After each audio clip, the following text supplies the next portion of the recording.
രാഗിൻ വ്യക്തിപരമായി ഏറെ നഷ്ടങ്ങളുണ്ടായ സംവിധായകനാണ് വിനയൻ. അദ്ദേഹം ഈ പവർ ഗ്രൂപ്പുകളെ പറ്റി, സിനിമയിലെ മോശം പ്രവണതകളെ പറ്റി, അധികാര ദുർവിനിയോഗത്തെ പറ്റി ഒക്കെ തുറന്ന് സംസാരിച്ചതിന്റെ ഇര കൂടിയാണ്. ഈ ഹേമ കമ്മിറ്റി റിപ്പോർട്ട് പുറത്തു വരുന്ന സമയത്ത് അദ്ദേഹം പറയുന്നത് എന്തൊക്കെയാണ്? ഇന്നലെ അദ്ദേഹത്തിന്റെ ഫേസ്ബുക്ക് പോസ്റ്റ് കൂടി ഉണ്ടായിരുന്നു.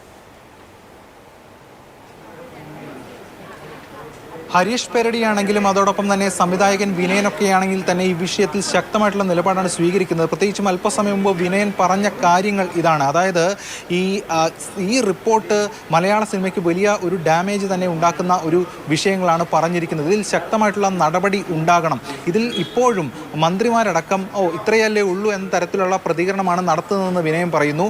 ഇപ്പോഴും ഇനി ഉറക്കം നടിക്കരുത്, ശക്തമായിട്ടുള്ള നടപടി സ്വീകരിക്കണമെന്നാണ് അദ്ദേഹം പറയുന്നത്. മാത്രമല്ല, വിനയനെക്കുറിച്ച് നമുക്കറിയാം, ഒരുപാട് പോരാട്ടങ്ങൾ ഈ സിനിമാ മേഖലയിൽ നടത്തിയിട്ടുള്ള ഒരു വ്യക്തിത്വമാണ് വിനയൻ്റേത്.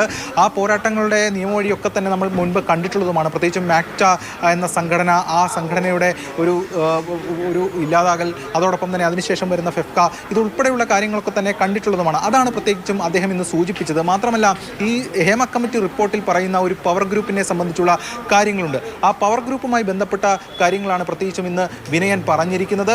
ഈ പവർ ഗ്രൂപ്പിൻ്റെ പീഡനങ്ങൾക്ക്, അല്ലെങ്കിൽ അത്തരം ചില ആളുകളുടെയൊക്കെ പീഡനങ്ങൾക്ക് ഇരയാക്കപ്പെട്ട ഒരാളാണ് താൻ എന്ന് പറഞ്ഞുകൊണ്ടാണ് അദ്ദേഹം ആ വിഷയങ്ങൾ സംബന്ധിച്ചുള്ള കാര്യങ്ങൾ ഊന്നിപ്പറഞ്ഞത്. ഈ പവർ ഗ്രൂപ്പിൽ നിർണായകമായിട്ടുള്ള ചില ആളുകളുണ്ട്, അതിൽ മന്ത്രി അടക്കമുള്ളവരുണ്ട് എന്നും അദ്ദേഹം സൂചിപ്പിക്കുന്നുണ്ട്. അത് ലക്ഷ്യം വയ്ക്കുന്നത് ആരെയാണെന്നും ഏറെക്കുറെ വ്യക്തവുമാണ്. എന്തായാലും ഇതടക്കമുള്ള കാര്യങ്ങൾ അദ്ദേഹം മുന്നോട്ട് വയ്ക്കുകയാണ്.